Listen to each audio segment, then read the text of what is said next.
Great. Okay, well, we're just hitting the hour, so let's get started. You're very welcome to this webinar. My name is Sean Fury. I'm the director of the Rural Water Supply Network Secretariat based at Skat Foundation in St. Gallen in Switzerland. And today is the third of three special webinars that we've been running over the last few weeks under a program called SIRWASH, which you'll hear a bit more about. And what is particularly special about these webinars is that we're able to bring you case studies that have been handpicked by the three regional development banks, African Development Bank, Asian Development Bank, Inter-American Development Bank, to get three different perspectives on three topics. And today's is on rural sanitation and asking the question, why is it continually left behind? So let's start off with a bit of housekeeping. This webinar will be recorded, and the recording and the presentations will be shared afterwards on our website and on our Vimeo and YouTube channels. Please keep your microphones muted during the main session. You're already introducing yourselves in the chat box, which is wonderful. You'll notice there's a Q&A facility. That's where at any time, if you want to ask any questions for me to put to the speakers or to our other panelists, then you can put it in there. Or during the presentations themselves, the speakers will be available to answer your questions live. And we just put any comments in the chat box, and please do fill in this short survey at the end of the webinar to help us know what we got right and what we can improve in the future. So this webinar is, we're very happy to have in 4 languages, in English, French, Portuguese, and Spanish. There is an interpretation button that enables you to listen to either the original, the soundtrack as it is, or to one of the translators for these different languages. So today we do actually have the first presentation will be in Portuguese, followed by 2 presentations in English. So let's get down to business. I'm now here welcoming you. I will hand over in a minute for the opening. And then we have 3 presentations from Professor Leo Heller from the Oswaldo Cruz Foundation in Brazil, Mr. Justice Wetabula from the African Development Bank in Tanzania, and Ms. Priya John from the One Drop Foundation in India. So we're going all around the world today, and then there'll be an opportunity for a good amount of time for Q&A at the end. And then we have some closing remarks from AfDB and from Rohina Pradeep from the CCT Society, who's here representing the Sustainable Sanitation Alliance, Susanna. So first of all, let's get things moving. As I hand over in a minute for opening remarks to Ms. Lilian Sandra Kente, who is a Principal Sanitation Specialist at the African Water Facility based at the African Development Bank Group. Ms. Kente is a sanitary engineer with more than 18 years of experience in the wash sector and has been working with the Africa Water Facility at AfDB since October 2021. Her experiences include infrastructure development, technology selection, policy and regulatory framework elaboration, project documentation, business planning, master planning, and working with the government and private sector, donors and NGOs at all levels. Besides Rwanda, her home country, she's worked in more than 17 countries and joined the bank from Sierra Leone, where she was working for the Freetown Water Supply, Sanitation and Hygiene and the Environmental Aquatic Revamping Project, a project that was co-financed by AfDB. And in her words, water is life, but sanitation is dignity. So let's ensure sanitation for all by 2030. So, Madam, over to you. Yes, thank you very much, Sin. Good afternoon, everyone. Good morning. As you said, my name is Lillian, and I've been into the sanitation sector for a while. It's really a pleasure for me to be here with you all. And first, I commend the Rural Water and Sanitation Network for inviting me to give a short, maybe a key note on this serial webinar, which is tackling a passion for me after being a sector where I work on. But I do believe that everyone needs really to have proper and proper sanitation facilities. So it's a pleasure to be here with you all. I can see some people I know from different countries where we do operate as principal sanitation specialists at African Water Facility. I see people from Niger. I see people from Cote d'Ivoire. It's really a pleasure for me to be here. But starting, as you may know, I'm not really going to give you something new. It's been there for long. We know currently that we do have more than 2 billion of people who do not have access to managed sanitation services and facilities. And among those ones, over a third are living in rural areas, as the topic is about talking about rural areas. Moreover, for open defecation, we have more than 700 million who are still practicing it, and more than 90% of it are still rural areas. So why do we still have rural coverage for rural areas? I think that's most of the important thing we have to ask ourselves and see how we can contribute or how we can tackle it. From my point of view, I do believe that the sanitation in general, not only for rural areas, it's still not really prioritized as it should be from our government. Yeah, from government perspective, sanitation is not really a priority like water. And when we've seen that most of the time, when there is occasion, we do promote more water supply than sanitation. So you can imagine what is happening now for the rural areas, which is more felt or more realized. So one of the issue is we need to do more prioritization of the sanitation sector, specifically in rural areas where we still have more people without safe sanitation. So that's one of the issue I will talk about. And we've seen as well that we do have a large gap in investment financing for sanitation infrastructure. Then it's even worse when it comes to rural areas, as it has been estimated, at least we need at least 69 billion for sanitation infrastructures, and up to now, less than 20% is being mobilized to achieve SDG 6. So a lot still need to be done for financing sector. We also have an issue with the institutional and regulatory framework, which is not there. And so there is no proper policy, there's no proper ministries.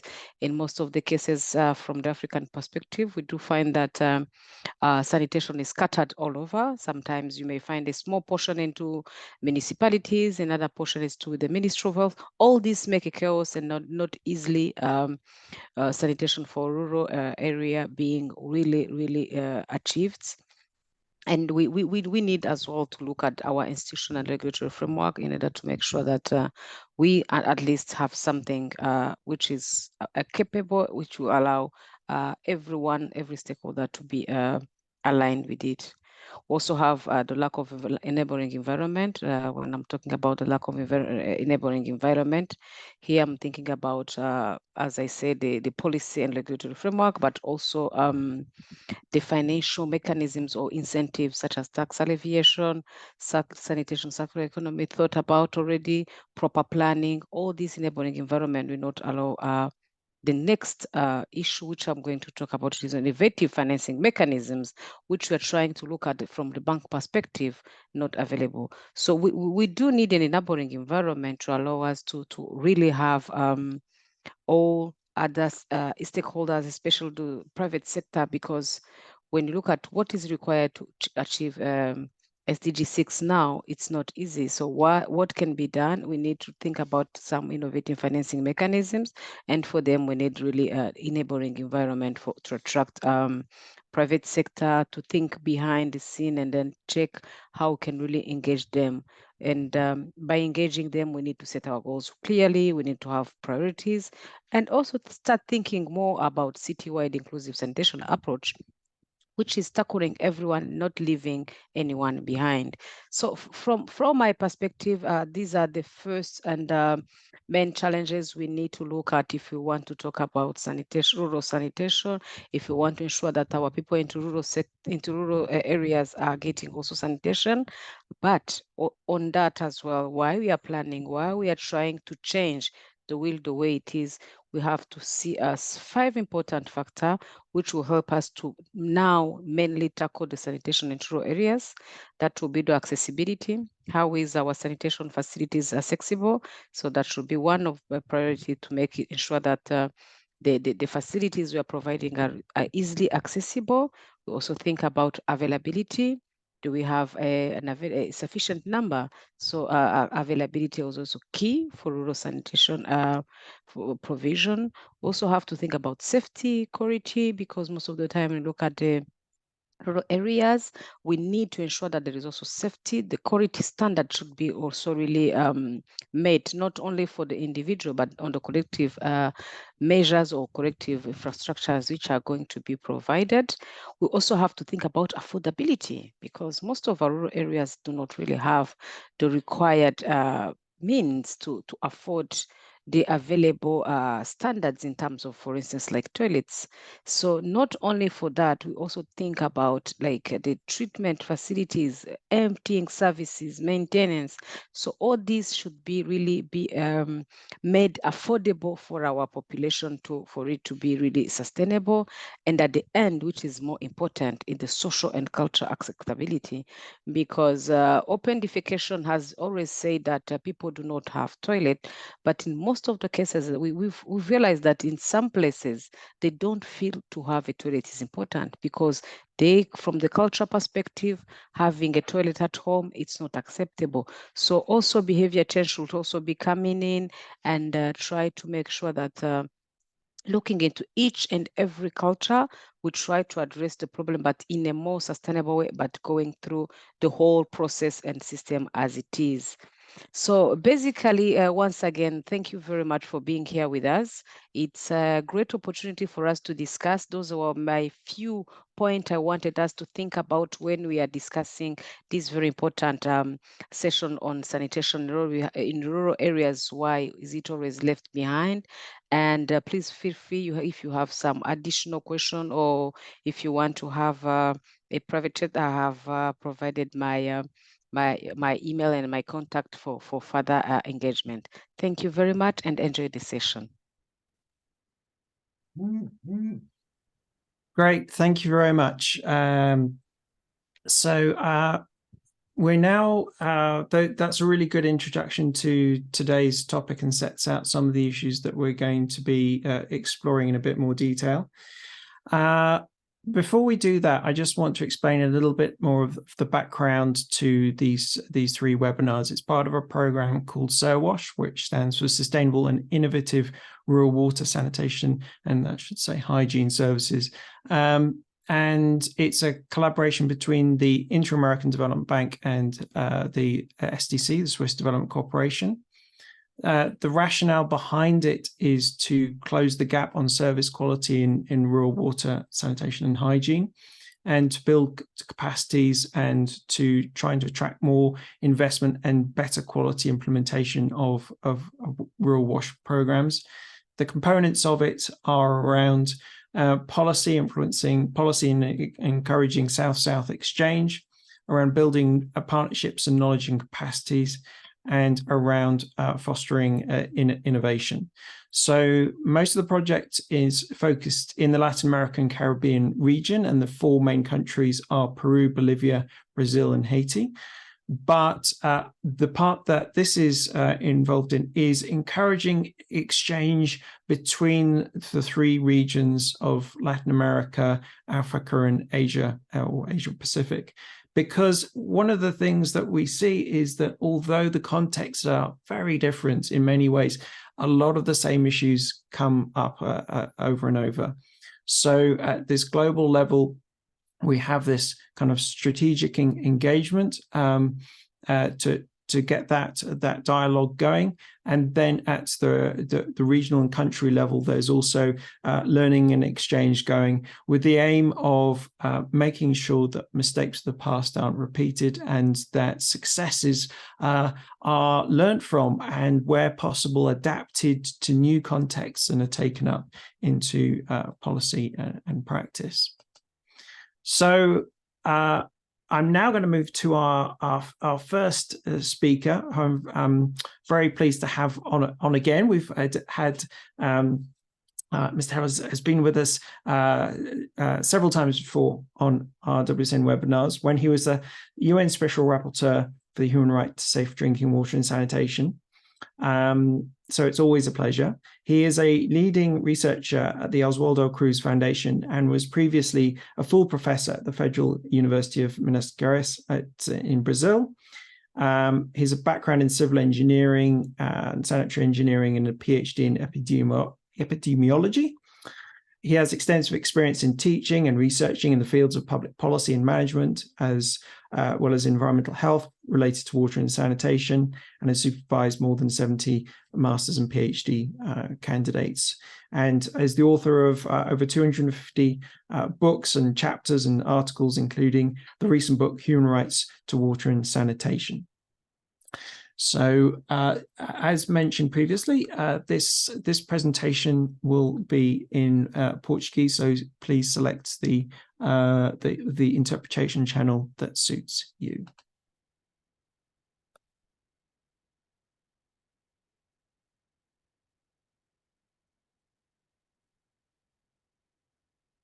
Bom dia, boa tarde, boa noite a todos que nos assistem.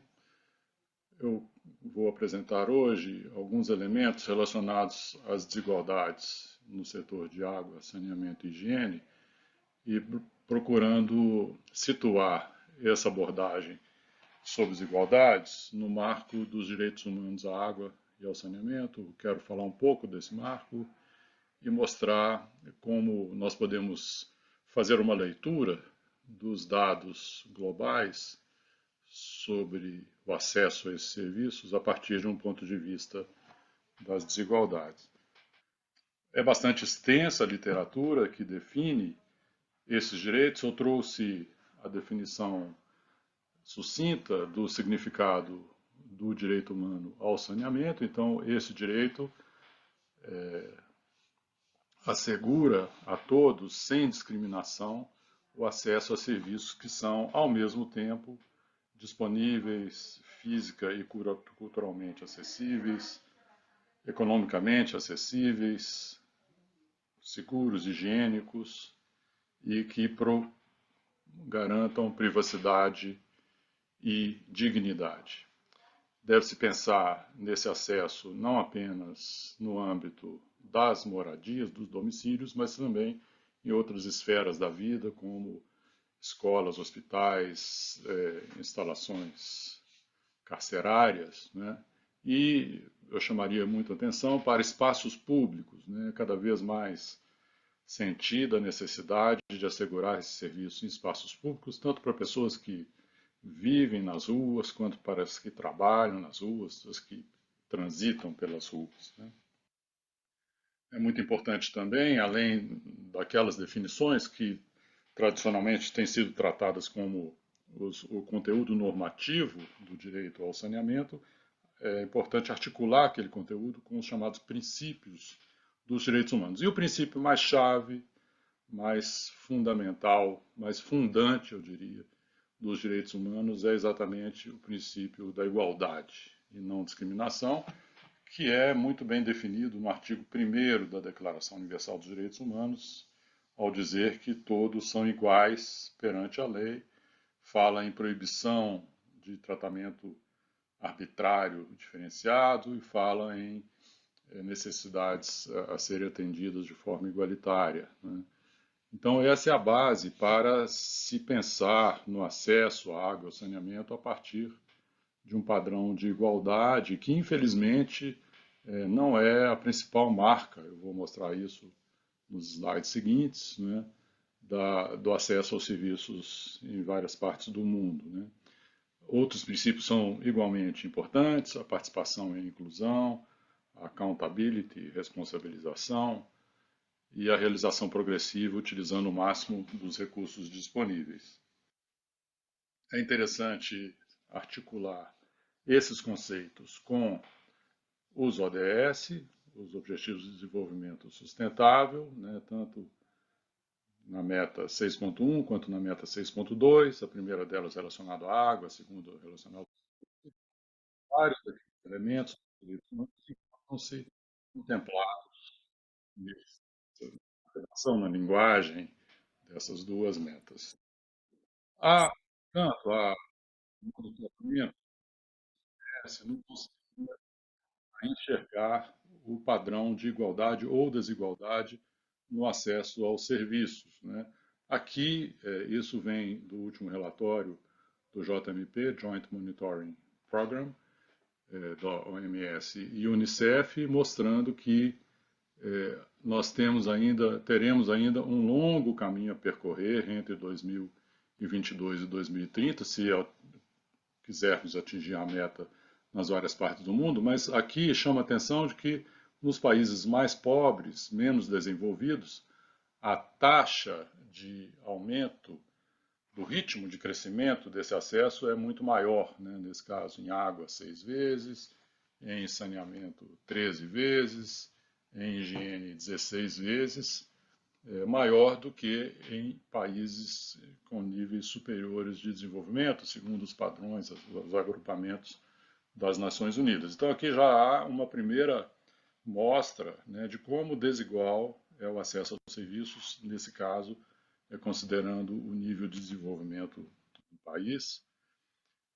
Tem sido chamada a atenção de que é fundamental monitorar as desigualdades, na medida em que nós monitoramos desigualdades por meio de indicadores desagregados, nós temos elementos para enfrentar esses problemas, né?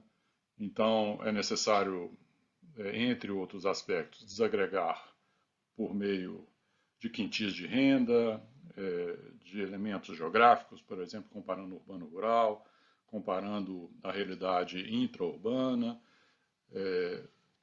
desigualdades relacionadas a grupos populacionais, por exemplo, raça, etnicidade, status migratório e desigualdades no interior mesmo de cada moradia, baseado em sexo, idade, deficiência física, né? Então, alguns dados desse relatório das Nações Unidas nos ajudam a dar visibilidade a esse padrão de desigualdade. Aqui, simplesmente, isso não é segredo para ninguém, né?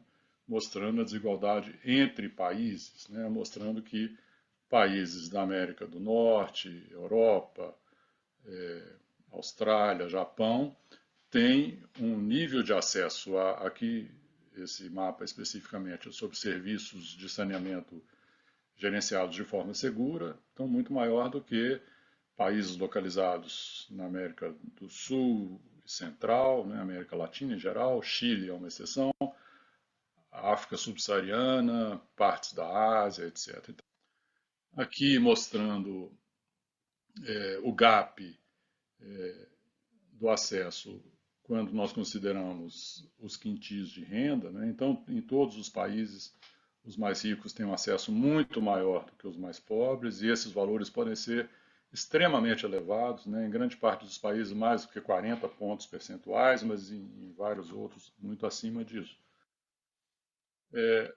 Existe um gap entre urbano e rural, mas é interessante porque aqui existem algumas nuances, né? Esse é o gráfico que mostra do lado direito o acesso a serviços gerenciados de forma segura de saneamento, do lado esquerdo, do lado direito urbano, do lado esquerdo rural. E é interessante notar que, por exemplo, na América Latina e no Caribe, às vezes o acesso na área rural é até superior do que na área urbana em alguns países, né? Isso tem muita relação com a definição do que significa gerenciamento de forma segura. Mas em outras regiões, por exemplo, na Ásia do Leste, né, e Sudeste, essa relação se inverte. Então, na maioria dos países acontece o contrário, o acesso na área urbana é superior ao da área rural. Esse é um tema que merece muita atenção, um monitoramento muito fino de como essas diferenças ocorrem, né? Mas o padrão, em muitos países, é, de fato, haver uma certa discriminação das políticas públicas dirigidas às áreas rurais, né, em detrimento das áreas urbanas. O saneamento é muito urbano, masculino, assentamentos formais e não informais, né? Essa é uma comparação que me parece muito interessante, que a nossa instituição no Brasil fez por encomenda da Organização Pan-Americana da Saúde, levando em conta as múltiplas camadas de desigualdade. Então, aqui nós comparamos populações que é o verde mais escuro, né? Brancas, urbanas e que vivem em casas chefiadas por pessoas com nível superior completo, com rural, negra em casas com nível primário incompleto, e nós vemos aqui enormes gaps, né? Então, em El Salvador, mais de 90 pontos percentuais ao gap do acesso a serviços básicos de saneamento do primeiro grupo comparado com o segundo. No Brasil, 76% e assim por diante, 76 pontos percentuais e assim por diante, né? Então, é sempre importante lembrar que esses fatores de desigualdade ou de vulnerabilidade não ocorrem de forma isolada, mas sempre se somam no sentido de ampliar a desigualdade, né? Esse é um gráfico que nos sugere, né, de que há diferentes formas de se estabelecerem políticas públicas para enfrentar a desigualdade. Então, aqui nós temos o percentual de mudanças entre ricos e pobres, né, os quintis mais ricos e mais pobres nos países, e aqui o percentual de mudança no acesso à água básico entre 2000 e 2017. Então, em vários países, não são poucos, né, segundo esse levantamento, houve um aumento da desigualdade durante esses 17 anos, né? Nesse caso aqui, uma piora do acesso e um aumento da desigualdade, né, nesse quadrante. Então, é possível pensar em políticas tanto que diminuam a desigualdade quanto as que aumentem a desigualdade, o que nos sugere a importância de políticas inclusivas, focalizadas, que levem em conta esses grupos que têm sido tradicionalmente deixados para trás. Muito obrigado, desejo um bom debate e me coloco à disposição. Fantastic, thank you. Thank you, Leo, for that very, very clear and comprehensive presentation that I think gives us a view not just from Latin America, but globally in terms of the challenges and disparities of sanitation and rural sanitation coverage worldwide. So now we're going to move eastwards to Africa, and specifically to Tanzania, where our next presentation is going to be from Mr. Justice Rweratubla, who is a Water and Sanitation Officer at the African Development Bank. He has been there since 2018, where he works as a Senior Water and Sanitation Officer in the Tanzania office of the bank. His major duties include managing the water and sanitation portfolio specifically in Tanzania, while also supporting other countries such as Rwanda. He has a Bachelor in Civil Engineering and a Master's in Hydrology and Water Technology and a PhD in Engineering focused on water and water quality simulations. He's been an engineer and finally managing director at the Mwenza Urban Water Supply and Sanitation Authority before moving to the Ministry of Water in Tanzania, before moving to the bank in 2017. So, Mr. Rweratubla, I will now go to your presentation. Thank you. I'm Justice Rweratubla, working with the African Development Bank, Tanzania office. I'm going to present a paper on the success and the challenges in the rural sanitation, a case of water and sanitation project in Tanzania. As an introduction, Tanzania has made significant progress in implementing reforms that aim to improve integrated water resources management, water supply, and sanitation services.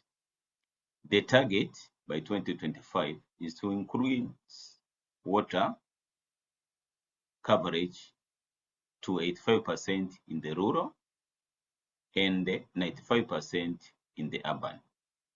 On the sanitation side is to increase proportion of households connected to sewer by 30%, and also proportion of population using adequate non-sewer system to 65%.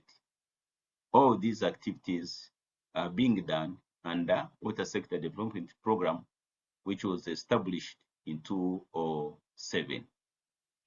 As a status, according to National Panel Survey, improved access to water is at 66.8% up to 79.2%. This is because of the information recording data during rain season as well as during dry season. Basic sanitation is at 89.7%. However, open defecation is high, is at 9.5%. Mortality rate is also high, is at 38.4%.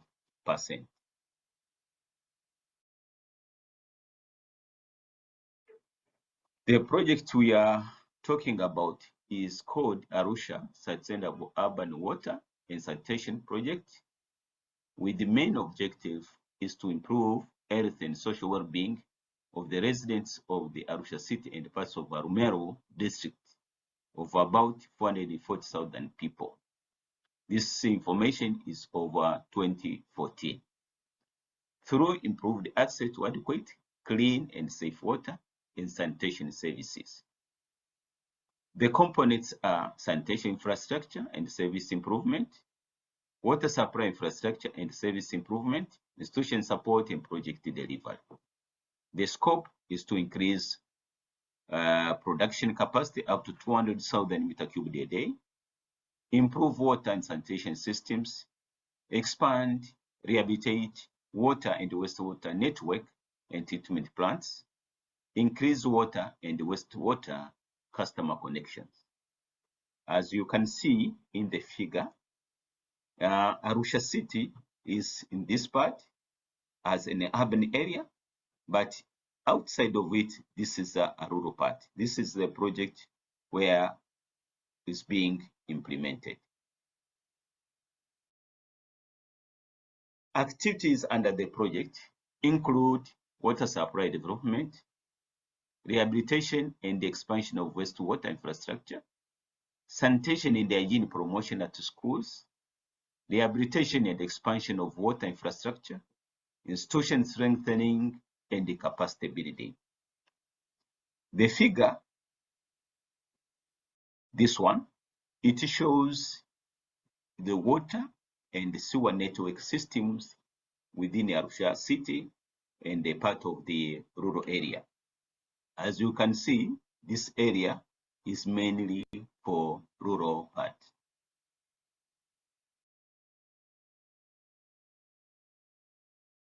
Project achievements.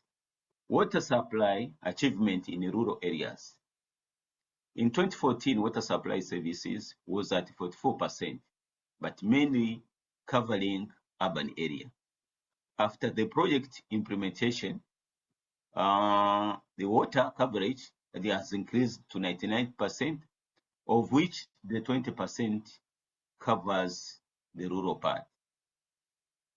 Sanitation achievement in rural areas. In 2014, sewerage service coverage was at 7.6%, mainly covering in the urban. But after the project, it has increased to 39%, of which 3% covers the rural area. These photos shows the situation before and after the project. As you can see, this is a water treatment plant, but also this part you can see is a water intake. So it has been improved.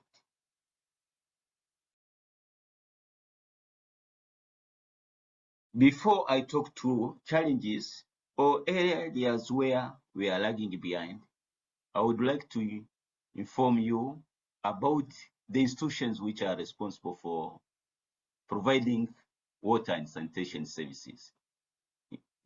Rural Water and Sanitation Agency, or RWSN in a short term, is part of the Ministry of Water and works together with the Minister responsible for health. Implementation of sanitation interventions are under the Water Sector Development Project or program, in which there is a sanitation component. There is an MOU between water and health ministries identifying the different responsibilities. We have the sanitation policies, which is under water policy of 2002.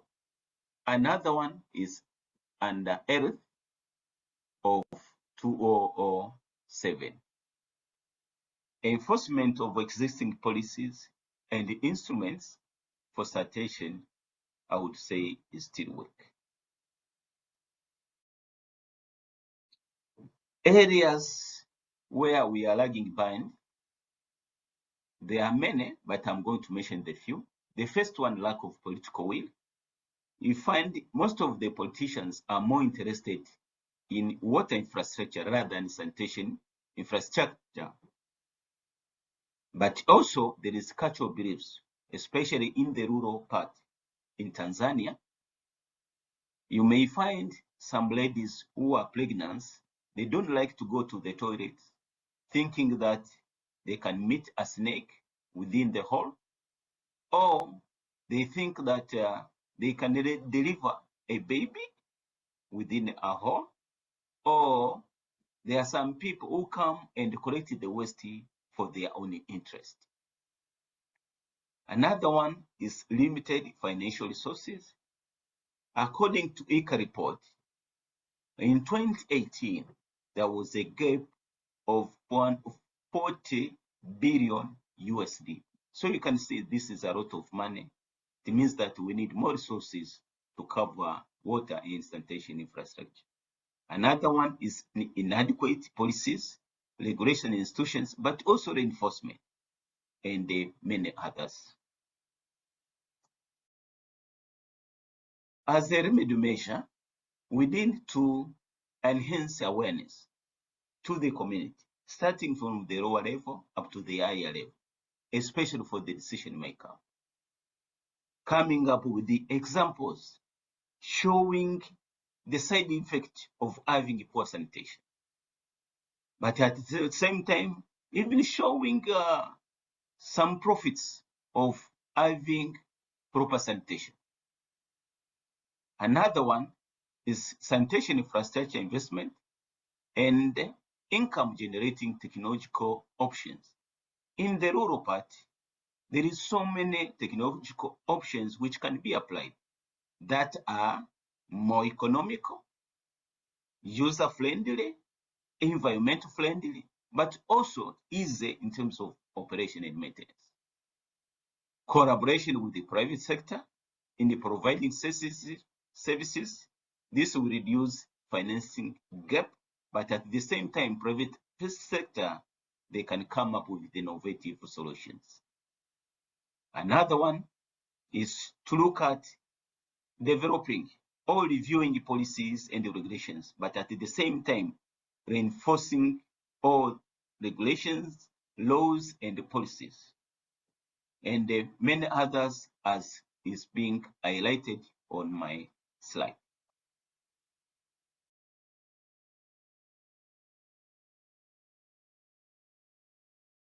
To conclude my presentation, I would say what is very important. The first one is awareness or continuous awareness, starting from the lower level up to the upper level, especially for the political leaders or decision makers, telling them the benefits or telling them the side effect of having poor sanitation. Another one is awareness on technological options.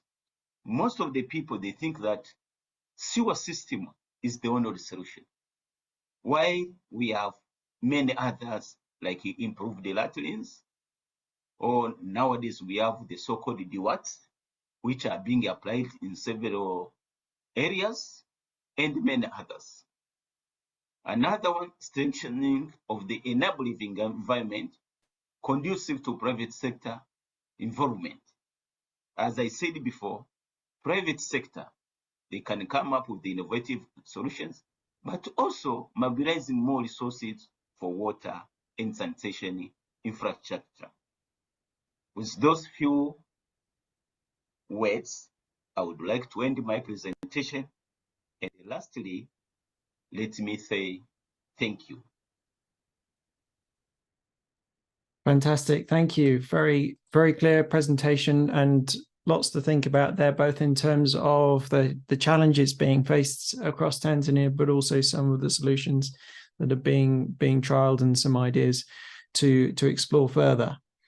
So now we're moving further east again, this time to India, where we have a presentation by Ms. Priya John, who's the country lead for the One Drop Foundation. She leads their work in India, and she oversees the management of the foundation's projects in the country. Her focus is to co-develop, co-design, and support the implementation of people-led water and sanitation projects. The core of her work lies in the intersection of art, community leadership, and system strengthening. Before joining One Drop, she worked as a program manager and researcher in many organizations devoted to public health, rural energy, water, livelihoods, and other development concerns. She holds a master's degree in social work and a master's degree in gender and development. So now we will hear from her.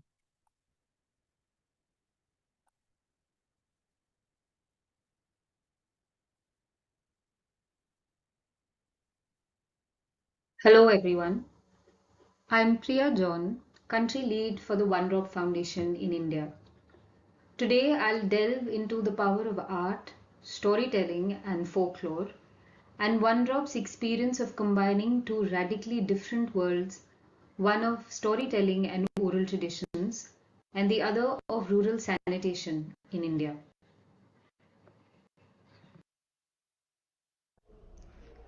To begin with, let me set the context of rural sanitation in India. It has been a priority in the country for decades, with a series of government-funded programs starting with the Central Rural Sanitation Program back in 1986.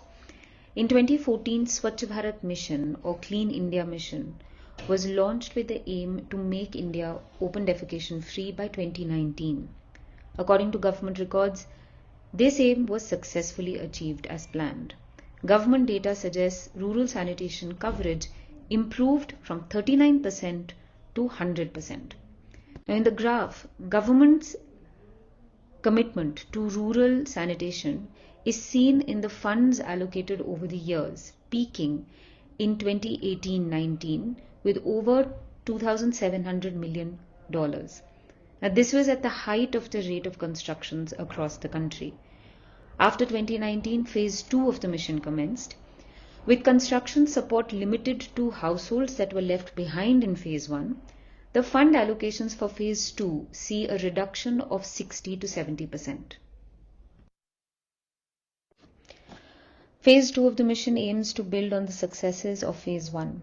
The intended shift is termed ODF to ODF Plus, in which sustainability is to be achieved by ensuring access to sanitation for new households and those left behind, providing or retrofitting sanitation infrastructure, and lastly, continuous behavior change communication to improve regular and systematic use of toilets. There is also a significant focus on solid and liquid waste management. You will see on the right data of villages that have self-declared their ODF Plus status. Self-declaration by a village is the first step, followed by verification of this status by the administration. As on 20th October 2023, 77% of all villages have achieved the ODF Plus status. This phase is to end in 2025. It is against this backdrop that One Drop Foundation and Water for People collaborated and implemented Project Shivhar. The project was executed from 2016 to 2022 with the combined force of One Drop's access, behavior and capital for sustainability model and water for people's everyone forever approach. This project covered the whole of the district of Shivhar in the state of Bihar. We supported comprehensive wash efforts to improve the quality of life of local people through safe water and sanitation services at the household, community and institutional level, along with promotion of key wash behaviors. Of this large, ambitious project, I'll dive into a small, innovative pilot on storytelling that was nested within it. In 2017, a midterm evaluation revealed the need to address the practice of open defecation among men in Shivhar. It was understood that over 45% of those who have toilets do not use them. The focused behavior in the pilot was the use of toilets for defecation by male heads of households, and the priority group were men who have functional toilets and do not use them regularly. A study on the psychosocial determinants of toilet use showed the key recurrent perceptions as among men as follows: that toilet pits fill up too quickly, and so they preferred large septic tanks. The use of toilets was seen to have significant health benefits, and also using toilets was seen to save time and be convenient. There'll be more on this in the next slide. So we facilitated a pilot based on One Drop's social art for behavior change approach to influence the perceptions mentioned above, to encourage use of toilets at all times for defecation, and to promote folk arts and to support the livelihoods of local artists.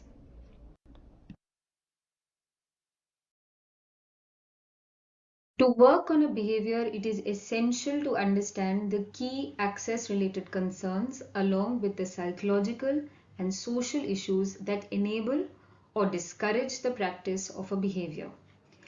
In the case of toilet use, if a functional toilet is available, then half the battle is won. Now for the other half. What's keeping men from using the latrines they have? At the start of the pilot, we conducted 8 focus group discussions with men to understand the issues better. Several concerns were raised, and these are categorized as seen on your screen. First, self-efficacy. Self-efficacy is what makes it easy or difficult to use toilets. According to our respondents, clean toilets make it easy to use them. Small sized pits were seen to make it difficult to use toilets. Now, to quote one respondent about the size of pits: "We have a toilet, but it's small. Women use the toilet and we men go outside. This is because the toilet pit will fill up quickly if everyone uses it. And see, it has rained so much that all of it leaks from the bottom." Under positive consequences of toilet use, health and convenience were seen as significant benefits. Men we spoke to shared that the negative consequences of toilet use is 1, the unsafe disposal of fecal waste, and 2, the cost involved in the disposal of waste. Under the issue of access, men shared that their toilets are damaged or non-functional, and the other was the cost of repair or construction. Now, to quote one respondent, "The toilet is of no use. It only has a few inches of space. It has rained so much this year that some of it has fallen apart. It has collapsed into the ground. Women are using them only at night. In the daytime, their clothes get dirty because of the slush." Under policy, men shared the need for more monetary support to construct or repair toilets, and also corruption in the implementation of government schemes was seen as a concern. As per social norms, neighbors were seen as positive influencers. Now, of all these perceptions, 3 of the most recurrent perceptions were selected. This was also done in consultation with the field team based on their experience. The final perceptions addressed in the storytelling performance were the issue of the size of pits, the convenience of using toilets, and the health benefits of using toilets.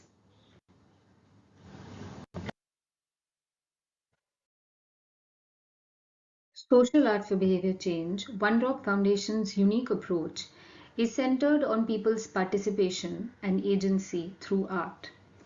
The entire process from design to implementation of any intervention for behavior change is created with, by, and for the communities. Social art-based interventions are co-developed with local artists, paying close attention to local dialects and socio-cultural practices. In all of this, the active participation of the priority group and influencers is essential in designing and testing the performances before the actual implementation. Across India, telling of stories and their performance has been an important way of recognizing social realities and initiating social change. A well-presented story has long been a creative mode of inspiring audiences to critically consider themselves and their everyday practices, much more than didactic methods of communication. Bihar has a rich tradition of folk storytelling performance genres, from the age-old solo storytellers to the more contemporary tradition of Nach. Bihar is also home to a large repertoire of popular folk tales passed down over generations through oral traditions like Allah Udal and Jat Jatin. Building on years of on-ground engagement and experience of working with theatre and art for behavior change, the team decided to work with local artists proficient in Gatha Gayan, or performance of stories, to promote toilet use.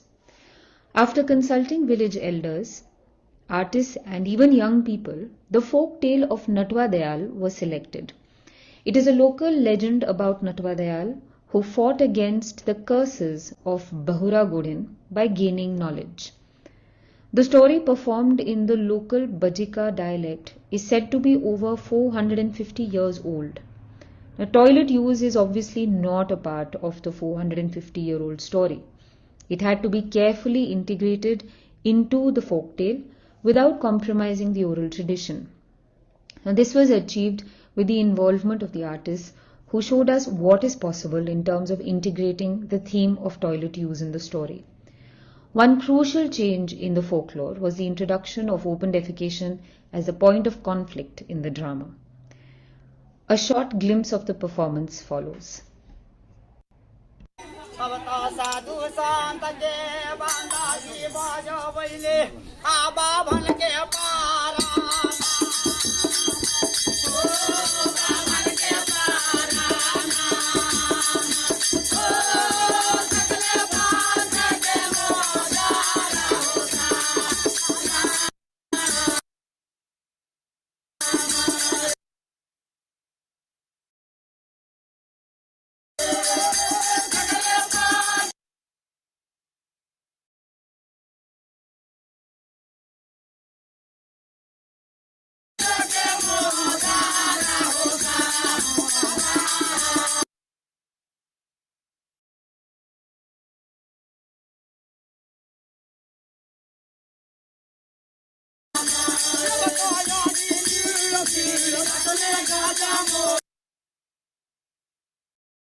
It is a research tool that relies on the power of stories along with statistics to unpack a research question.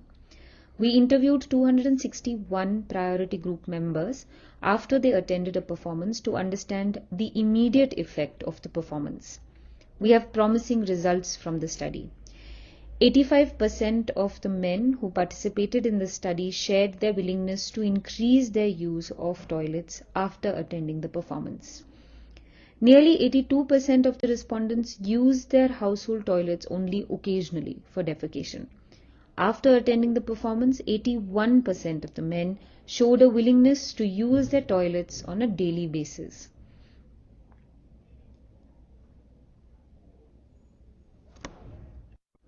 So what did we learn that we'd like to share with all of you? In Shivhar, older men or heads of households responded well to folklore that they were familiar with. And let's remember, it was this demographic that was seen as least likely to participate or consider changing their behavior. Storytelling or oral traditions could be embedded in planned, systematic, research-based social art for behavior change campaigns in contexts with similarly rich oral traditions. Also, the next step would be to move from building on men's willingness to increase the use of toilets to actual adoption of the behavior. And it's also important for us to remember that other barriers and enablers need to be addressed to improve the change in behavior. Thank you for your attention. Great, thank you very much. So that was for me, that was a fascinating presentation because the power of folklore, the power of storytelling is something that is universal throughout all cultures. And one of the themes in this series is looking for ideas and methods that can transcend cultures and regions. You know, what can work in somewhere like India that could also work in Tanzania or work in Brazil. For me, this is something that has real promise because it doesn't matter where you are. There are storytelling traditions that go back sometimes centuries, sometimes just a few years, but it's something that is common to all of us and that can be adapted to the folk tales and traditions and the music that we all have. So I think that's a tremendously exciting approach to that weaving in of the messaging of sanitation into established cultural identity as part of it, which is really important. Okay, so we're now into the Q&A, more interactive part of this session. Thank you very much for listening to the presentations. Really interesting selection that we've had. We have, as well as the three speakers, we also have with us today Rohini Pradip, who is an environmental engineer with 15 years experience in the water and sanitation sector and a master's in sanitation science, technology and management. She's currently working for the CDD Society as a project manager, and she represents South Asia on the Susanna Global Steering Committee. And so a lot of what we're doing together is in partnership with Susanna, because RWSN, we focus very much on rural water supply, and with the sanitation is very much the Susanna Sustainable Sanitation Alliance. So on issues like this, we like to collaborate. So we're very pleased to have Rohini with us today to give us that perspective from the Susanna network, but also her deep experience working in India. So let's have a look at what questions we've got coming in. So a question from Anthony Harvey: is there a framework that outlines a proactive approach of implementation? Now, who is this question to? I guess this would be to, I think that this was actually to Liliane in terms of your opening remarks. So example, does the approach to the related officials of a government or NGOs and specific community leaders, or build awareness among the community members? Yeah, how, maybe Liliane, you can explain a little bit more about how the Africa Water Facility sort of works to build these kind of programs with sanitation components in. All right, thank you very much, Sid. I think at the African Water Facility, what we do normally is to help the government, the population, to be more, have what we call bankable projects. You know, we are more a facility which is looking at the project preparation, but of course we do have some catalytic project or investment, as we call it, whereby we can try out some of the innovative technology and see if it is working. Then we can now duplicate them elsewhere or in the same country. So our approach is simple. We do have the African Development Bank, like my colleague Justice. When he needs some, when he wants to have a project in Tanzania, this is an example I'm giving, we can provide with the required technical studies so that we have something which is really not only related to the bank's investment, but also other investors can come in. So we provide the countries with the required project preparation or documents, as should be in the sanitation, in the water sector, climate change, or along the water and sanitation sector. So how are they getting to us? Most of the time we do launch a call for proposals, or by one-on-one with the country, like if there is a negotiation between a country and the bank office, they can always approach the bank, and the bank will always channel them to us, and then we can look together what are the challenges they're having, how can we address them, into either a project preparation or into either an incentive, a catalytic investment project, whereby you can provide a certain infrastructure sets, and then from there we see if it is working well, because we don't look at it in terms of one infrastructure, but the whole compound or the whole set, you know. I can give an example which I always like to give because it has been really successful in Togo, whereby in 2012 we had an outbreak of cholera. Every time there was a raining season, there was a small commune of Sokode whereby there is always outbreak of cholera. So the government approached us, and what we did, we provided, of course, toilet to the population, more than 600 toilet, but not only by providing with a toilet, but with a microcredit unit, whereby everyone needs to understand that they have to contribute something, you know.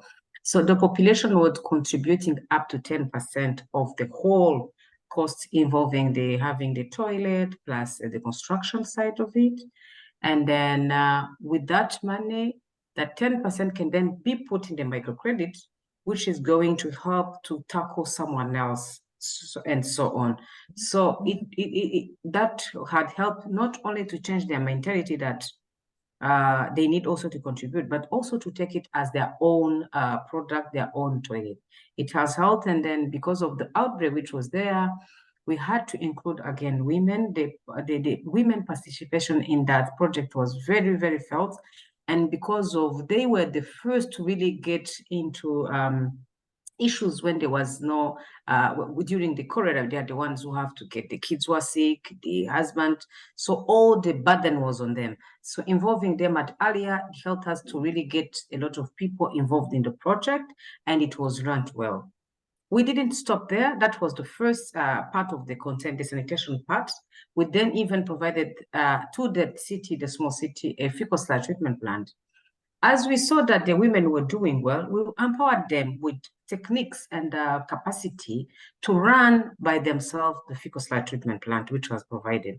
Of course, we provided them as well with a truck which they can use now to go and then empty the surroundings and bring the product to the fecal sludge treatment plant. The whole system, the whole facility was well working to the point where now we are having a second project on it, a kind of reinforcing it, whereby that example which was successful is now being duplicated into additional 9 small cities with the same size in Togo. So based on that example, then now we are not only to provide the infrastructure, also providing the planning tools, the master plan, sanitation master plan for those new 9 cities, because they don't have them. And then from that, the bank now has accepted to provide infrastructures which is required. So this is an example which shows how when we work together, we achieve more, not only looking at and then we involve the population more since the beginning. And the gender issues which we're always talking on ground, it's really working. When women are empowered, when women are involved, especially in rural African areas, you may find wonders which are happening. That was a small an example which I can share. But coming back to the question, I think each country being unique, each country having its own features, we can't have a proper or a common framework approach. We have to think and we have to check on each specialties, the problem itself, how it is, and then from there maybe we can have a framework we can include everyone.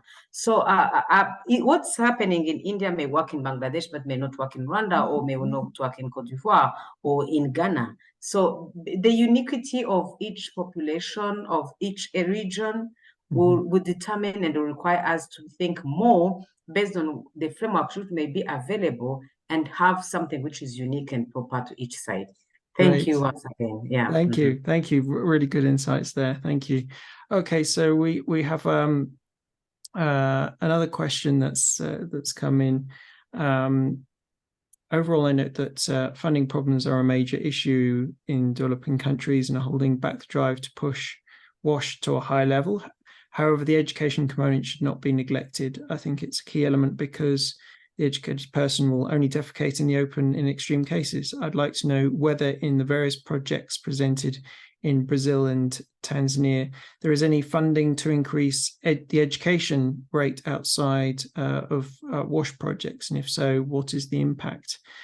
Maybe I could come to either Leo or Justice to talk a little bit about the education side of things outside.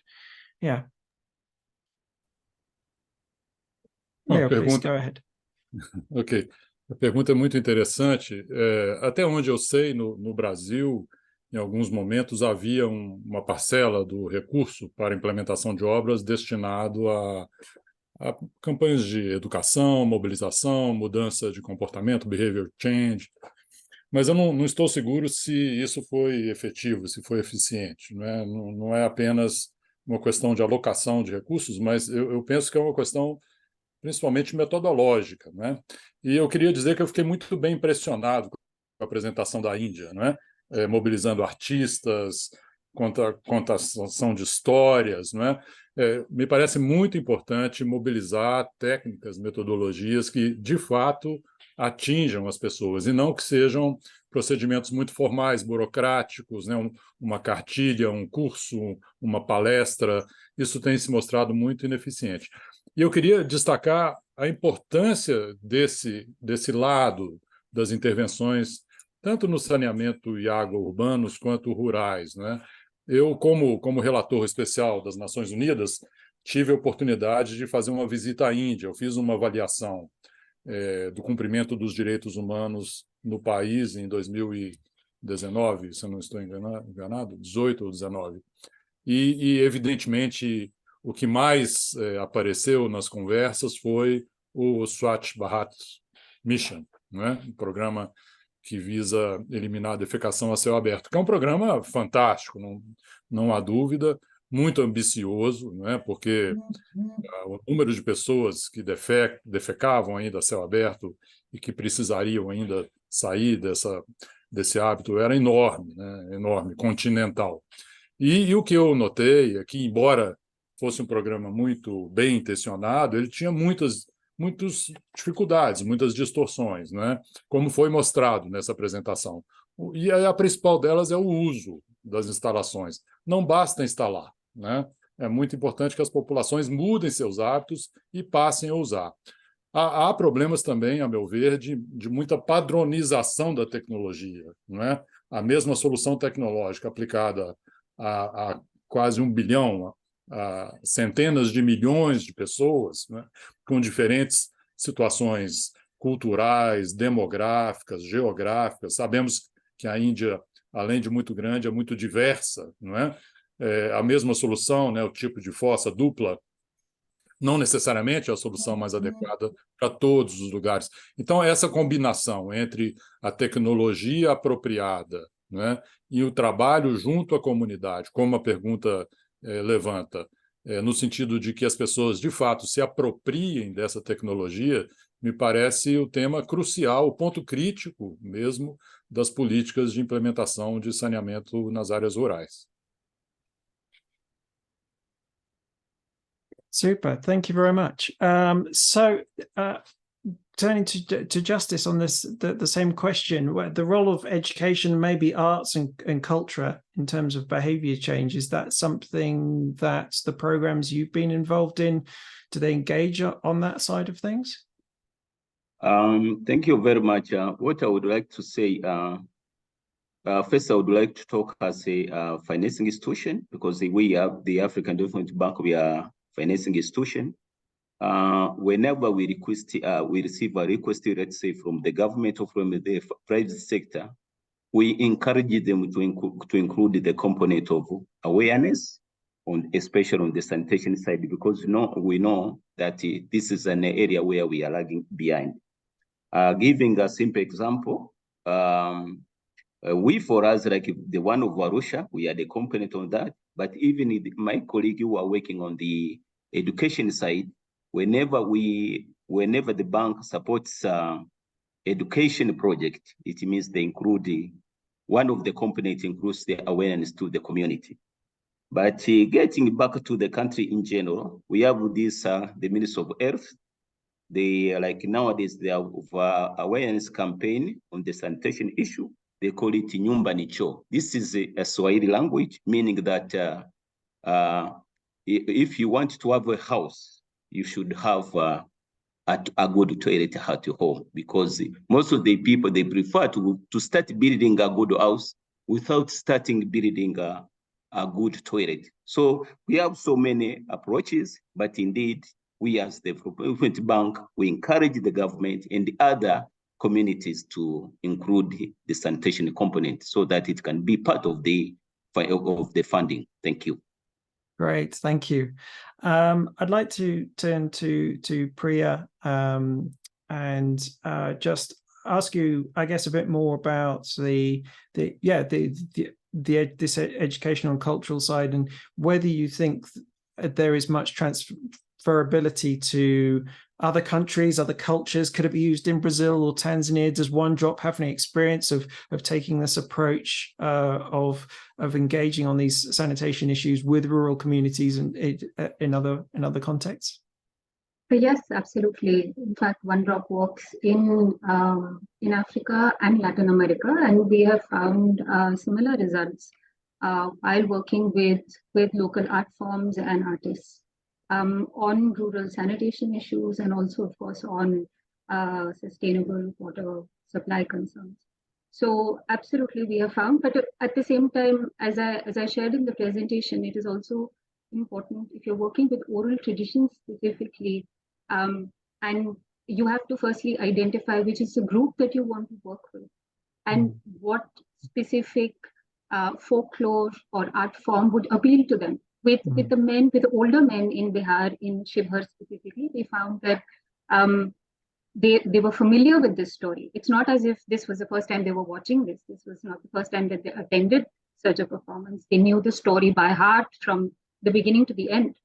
But the familiarity really helped. It really helped them, respond to it emotionally. And that is where we want to get to. That is the point where behavior change actually takes place. So I just wanted to also respond to the point made about lack of knowledge or a sense of lack of awareness.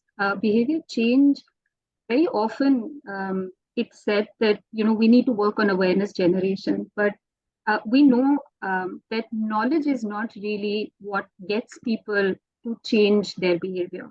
We all know that exercise is crucial for us. It is important for us to exercise every single day, or even meditation, for example, that we must meditate and focus. But we don't do that. we know, we are aware of it, we have the knowledge, but we don't. So we have to go a little beyond. Awareness is, of course, crucial. It's very important, but we have to go beyond awareness and get to what exactly are the barriers that they are facing. What exactly are the enablers that will help practice the behavior. That is the point at which a behavior is adopted or not adopted. So fundamentally, of course, we need to focus on an enabling environment. We need to ensure that there is access. If a toilet is to be used, a toilet needs to be functional. If a pit is leaking, for instance, they're not going to be used. So keeping all of these in mind, behavior change interventions need to be designed. And the government in India has actually allocated funds specifically for information, education, communication, and behavior change, along with capacity building, so that government support is also ensured. Yeah, great. I think that behavior change is such a fascinating thing. I mean, we've just been through, it seems like centuries ago, but we've just been through the biggest natural experiment ever of COVID. You know, that just like the pandemic changed almost the entire planet's behavior for a couple of years. And it's really interesting to see which behaviors stuck and which have just like gone straight back, like wearing masks or things like that. You know, there are some things that have shifted permanently for some people, not all people, and some things that, yeah. Anyway, I think there's a lot of research and maybe a lot that can be learned about a lasting behavior change from the pandemic that might help inform future kind of sanitation and hygiene campaigns. So maybe now I'd like to come to Rohini. Having you've heard all of the presentations, the discussion so far. What are your reflections? I'm not a sanitation person. You are. Tell us what you think. What are we learning so far? And maybe feel free to point out things that may be missing from this discussion so far. Sure. Thank you, sir. So when I go through all the three presentations that we went, I think the key things that I really understood or something that is worked out here is that a lot of the emphasis also given on IEC. Priya presentation was clearly says that using the local art, the local culture to bring in the the behavior change will help a lot. Second thing, there was a lot of preferences also given, right? There was one presentation where we talked about Tanzania case. They said that the awareness generation is not just one time. It requires a continuous follow-up, and you need to do this. Otherwise, it's just one time you go and come back, it's over. So they'll not be there. What I thought something that we could bring in this all the three cases or a learning to take it forward, the sanitation in rural is that, see, what we required is there is one word that we always talk about, right? One fits all approach. Typically, what ends up is that, as Leah also said, that see, what works in India may not work in Bangladesh. What works in Bangladesh may not work in Nepal. Even in a single continent, if you see, this is what is happening. We may be the solutions are same, but requires a contextualization with respect to what you are doing it. Without a contextualized solutions, you can't really get people to use it. As Priya clearly said, we can't really just say, okay, you use it, they will use it. It's not the true. Actually, there will be some barrier that is actually making people to not to use the toilet. We need to bring it into that real question. I have an experience with one of my projects where we did a toilet construction, each individual house in a tsunami affected area. And it was built just in front of their house. The answer, people did not use these toilets even after implementing well infrastructure, water availability, everything. They have a culture barrier that they don't want to have a toilet in front of their house. Means when you're entering a house, they feel it's a bad to have a toilet at the entrance. So unless otherwise you understand this cultural barrier, you can't really make them to use a toilet. So if you want to go for a next level, understanding the real problems is very much important. This is one thing. And as I said, contextualization is something that we should bring in. The third point, when I talk about contextualization, it's also about innovation, right? Definitely each one of us have an idea. There is also a way that you need to get an opportunity to pilot it out, right? You do somewhere and you find solutions or learnings from this case so that you can do next in it. So the innovation is something that to be there in most of the cases. I agree, in a mass program, you don't get a time to do a lot of innovation, but we need to really think about it. When we look at contextualization, innovation comes with that. So these are my key 3 points that I will put it to here. Thanks, Ian.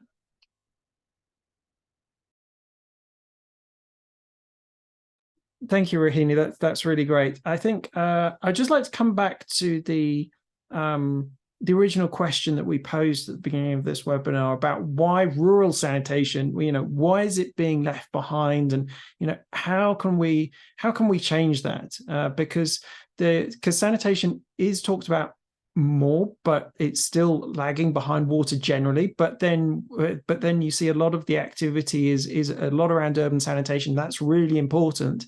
But what do we do about the rural sanitation? See, what I see is that there are some cases we may talk about funding is an issue, but I personally feel, being in India in a correct, I would say in a timeline, funding is not at all an issue. You definitely find some way, other way, funding is it. I think what is required is to understand the problem and bringing the solution.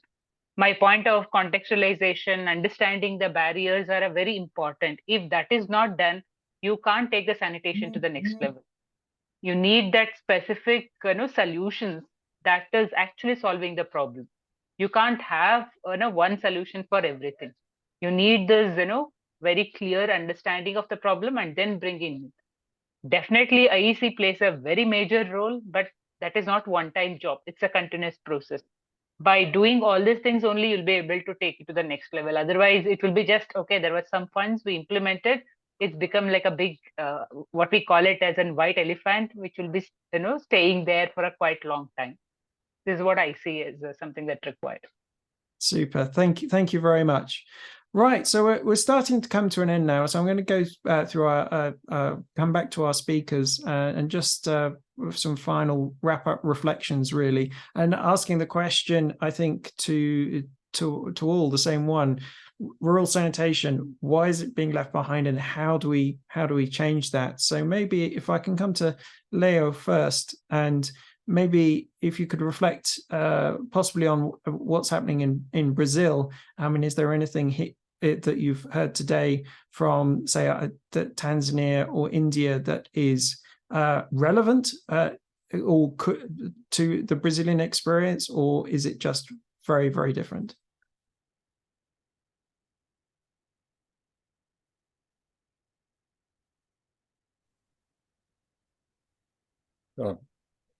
Ok, Cristiano.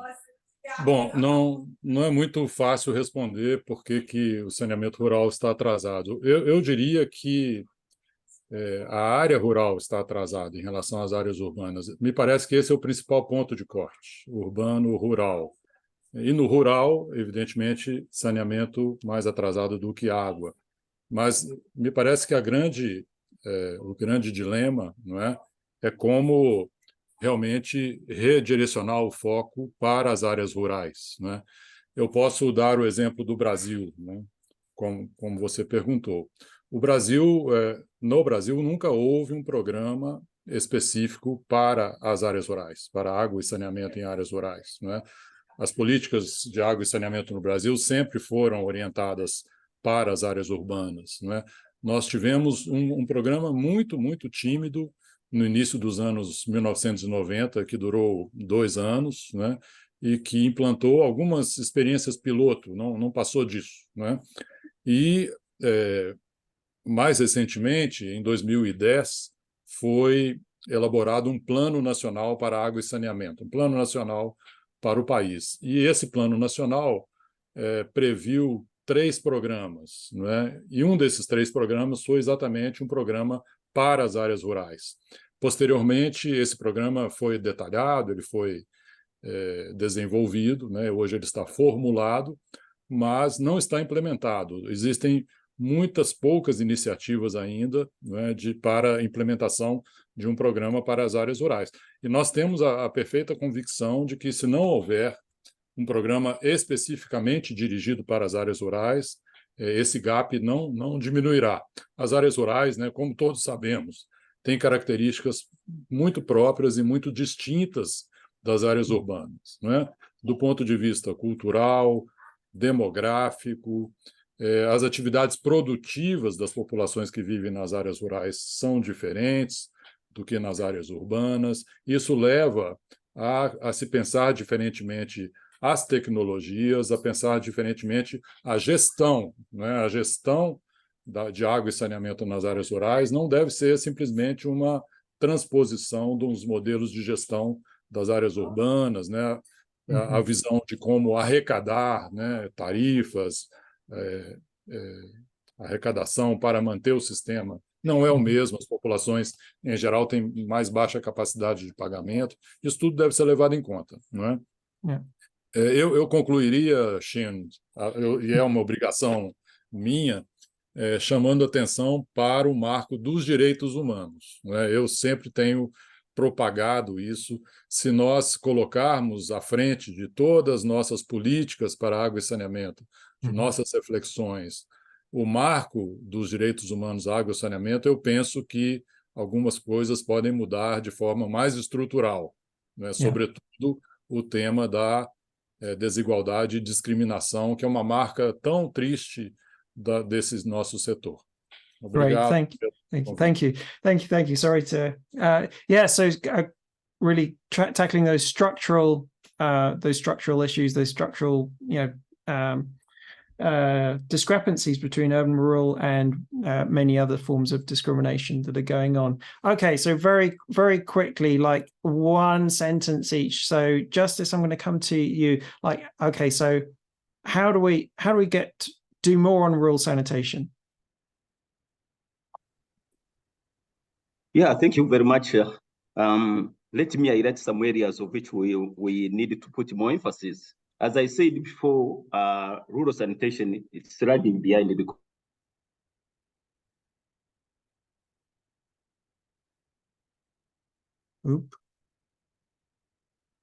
because of political will. There are some politicians who think that, let's say, if you want, they will say, we want what, instead of encouraging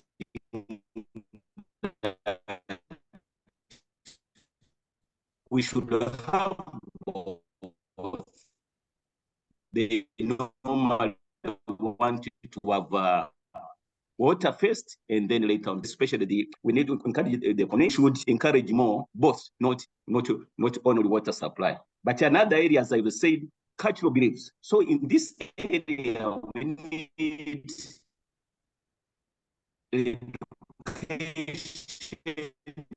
Oh, we're losing the looks like the connection to inform them, the community, that also decide if it was sanitation. Hello? Okay, sorry, Justice. I think we're going to have to, for in the interest of time and connectivity, I mean, I'll have to cut you off there. But I think we take your point that it's about the political will. It's like how do we communicate to politicians that the value is not just about water, it's also about sanitation is also worth investing into. So thank you very, very much, Priya. Yes, hello. And very quickly, I won't take much time, just to say that as you've seen in India, there is the government commitment and also fund allocation to match the commitment. So now in the second phase, what we need to understand is ensuring the proper implementation of sustaining and building on the results of the first phase. Now in this second phase of the Swachh Bharat mission, we need to understand that there is a coverage of sanitation, there's access to toilets, but now whether there is use of toilets, and also fund utilization related to behavior change. Although there is 5% that is allocated for capacity building and behavior change, but whether that is actually being utilized across the country. So that very quickly, and of course, social art is one way of going about it, and I think our work has demonstrated that. So that's all. Thank you. Great, thank you very much. Okay, so we're out of time, but I'd just like to thank all of our speakers and panelists, not just in this webinar, but the previous two. If you missed those previous webinars, the recordings are online. Please do look them up. We've tackled issues around national monitoring systems, around institutional strengthening, and then in this one about rural sanitation, and actually a bigger picture around discrimination and the sections of society that are getting left behind and not getting the attention or the investment that they deserve. I'd very much like to thank our partners at the Inter-American Development Bank, African Development Bank, and Asian Development Bank, who have been absolutely core. And in the background, Diane Ahun from AfDB today has been really coordinating the leadership of this webinar with us. And we have also thank you very much to OneDrop and Susanna. And also to the SDC, the Swiss Agency for Development Cooperation, for supporting this SIRWASH initiative. Please do keep the conversation going on the Susanna Forum, which is the online forum where sanitation professionals get together and get engaged in the debate around some of these issues, around what are the solutions that could be transferable to different contexts, and what's needed to contextualize them so that they really deliver the impact that we want to see. Otherwise, thank you very much. Also, thank you very much to Julienne for her fantastic opening remarks, and for the support of the Africa Water Facility. It's great to understand also how the Africa Water Facility and AfDB work together on tackling these important issues. So thank you very much, and wish you a best rest of your day. Thank you.